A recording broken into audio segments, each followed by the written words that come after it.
Hello, this is Cecil Sunk here. We're going to go ahead and watch a replay between StarTale's Squirtle and TSL PuMa. And I'm going to go ahead and analyze it and give you insight as to anything I find interesting and cool. The build that Squirtle uses is just a 6-gate attack. And I've heard that a lot of Protosses lately have been doing 6-gate attacks against Terran players. So we're going to go ahead, check out and see how it's done.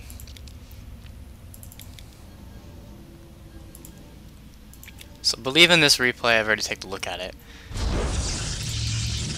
We use Squirtle does a 15 Nexus, and of course you do that on this map because your natural is very defended behind this huge choke. And over here, I believe PuMa does like a 15 CC, so they both do like a 15 expand against one another. I'm sure both of them were expecting each other to do that. And Squirtle immediately lays down a gateway, followed by Simulator, and he's just going to be chrono boosting out probes.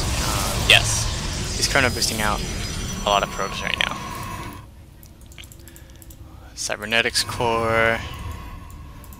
He quickly got 2 Vespine, and it looks like he got... This is actually pretty cool, and I didn't realize this till just now. Looks like he put 3 guys on this Vespine over here, and 3 guys on this Vespine over here, probably so that if a scout probe gets in here, it's more likely to just see 1 gas rather than 2. Just make it a little bit harder to scout everything. And over here, the Terran's base, they still just, they did it at 15 CC, and looks like they're following it up with Vespine as well. And again, putting the Vespine on this base up here, because it's a little bit harder to scout for the opponent, 2 barracks, because they have a lot of minerals. So now, a Zealot was constructed, followed by a chronoed Stalker. The Stalker was chronoed because he needs to get rid of this SCV. He doesn't want the SCV seeing really anything. And a lot of the subtle things that Squirtle does this game are actually just so that his opponent can't see what's going on.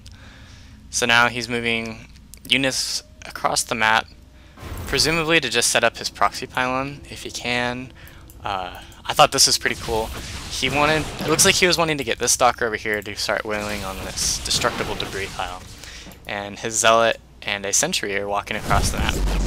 And he lost the Stalker there. I think he was planning to have his Stalker sit here and start beating down the rocks. And then he would have his Zealot here along with and a Sentry, and you could force field Marines coming down the ramp with the Sentry if they tried to come down and kill everything like they did to the Stalker. But it looks like PuMa probably knew the timing for that and walked out just as these units were getting pretty close. And he's over here with this probe. Gonna go ahead and lay his proxy pylon while running away with these 2 slower units. Back at the base, he's just getting up all his gateways.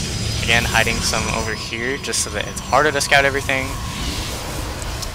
And now here's one of the first really clever things that I see Squirtle do. Over here, his proxy pylon's getting taken out, so he immediately takes all his sentries, and he gets the sentries first, because the longer they're out, the longer they'll have time to gather their energy. So he's warping in sentries first, and this proxy pylon was under attack. All the Marines that PuMa had were attacking the pylon, so he knows that there's no Marines on this side of the map he needs to worry about, and immediately sends his sentries out along with the probe for pylons. And he gets on the Xel'Naga, and he sees this SCV go by. This is pretty cool, I think. He does not want PuMa to know what's going on. So he warps in 1 Stalker and a bunch of Zealots. Now, if PuMa sees this many Zealots warping in, he's going to know that it's a 6-gate. So now he moves the Zealots this way, out of the direction of the SCV, so the SCV doesn't actually see them, and then kills it with that 1 Stalker warped in. And now he can lay this pylon safely here because he knew that the Marines of the opponent were somewhere in this direction, and these sentries could just annihilate those Marines during an engagement. Pylon on the high ground, now getting a pylon on the low ground for closer warp-ins and easier warp-ins. And here comes the attack. This warp prism was actually hallucinated, and he ordered hallucination while his sentries were crossing the map, and I think he chronoed it once. So now this warp prism is really clever because he already has sentries.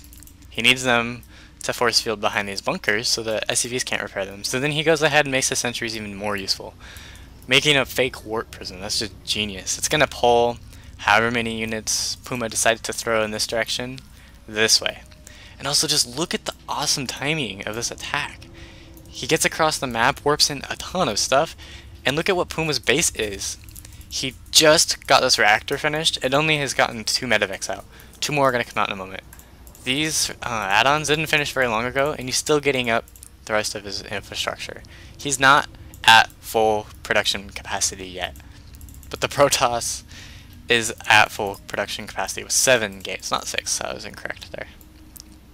And he's been at full production capacity for a while. Just look how many units he has.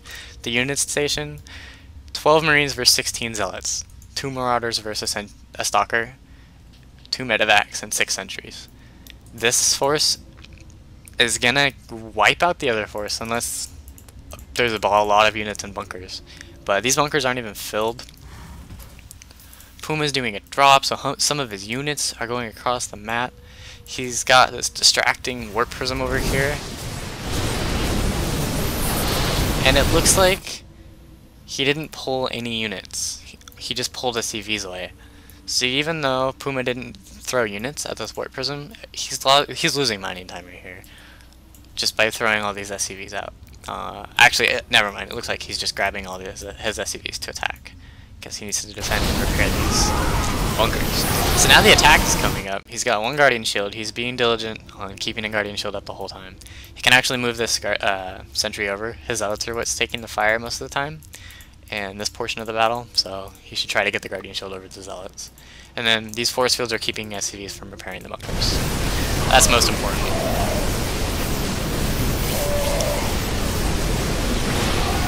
Being very careful to keep Guardian Shield up, and that's just good game. There's just way too much stuff being warped in. If PuMa were to survive that, he'd need a lot more bunkers, but he was never able to see that the 6th gate was coming because Squirtle is just really careful at not letting the Zealots be spotted with the warp in, using the Stalker to kill the SCV, distracting with the proxy pylon. The brilliant thing about this earlier proxy pylon that was taking out the Marines is if this proxy pylon weren't found, well, okay, that's fine. He now has a proxy pylon.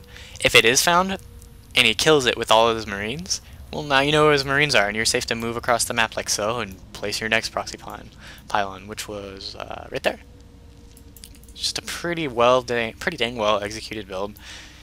He only got 2 Vesping geysers, just enough money for the sentries, and then stalkers afterwards. And he also got hallucination. The hallucinated warp prism was the coolest part of this build. He traveled the hallucinated warp prism from his sentries over in this direction. And if you're against a good player, that warp prism's gonna get this player to box a giant group of stuff and just bring it over here. Because he's gonna be thinking you're warping stuff in, but really you just come up full force up the ramp and just annihilate the Terran. And that is the gist of this whole 6 gate. You can basically take your expansion somehow, either 1 gate expand. I guess you could do 15 Nexus if you feel comfortable with that. You could try the Huck 20 food expand, which I actually have a video on. And then after that, you chrono out a Stalker to kill any scouting SCV. You just don't want the Terran to see anything they don't need to see, which means keep everything hidden. And then after that, you can get down all your gateways. You're spending your chrono on warp gate research and probes. That's it. Once you saturate your natural, you don't need any more probes because you're staying on 2 bases. It's a 2 base Allin. So you only need 2 probes per mineral on each base. Stop after that. 3 probes on each Vespine. You're going to be getting these gateways down as fast as you can. You want all these gates finished. When warp gate finishes,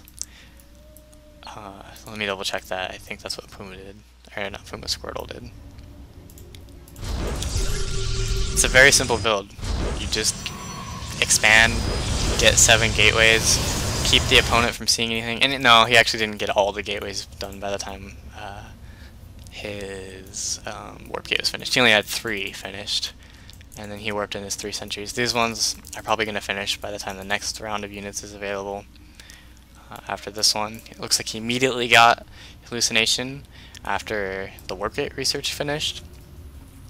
He has this proxy pylon down. If it's found and the guy attacks it with all the Marines, then you can go ahead and move across the map safely because you know where his Marines are. then he has hallucination. So he worked in the warp prism over here. That is just so brilliant. Use the force fields to block his cities from repairing those bunkers. And just look at how one-sided this battle is. Absolute domination. And there's even a drop back here that he defends. He ends up 18 workers to 1 worker at the very end. And that is GG. If you like this video, be sure to subscribe, because if you do, it's a great way to directly support me to help me get more content out. And after this video, I'm not going to make any for a couple days because I'm going to be out for the weekend. Although, if you want me to make more content when I get back, like I said, please do subscribe. Great way to help me out and help me get out more content. Alright, be sure to leave any comments that you have in the comment section. I'd love to hear anything you want to tell me. So do not hesitate to say anything. And I believe that is everything to analyze about this replay. And I hope you have fun 6 gating, well in this case 7 gating people with hallucination.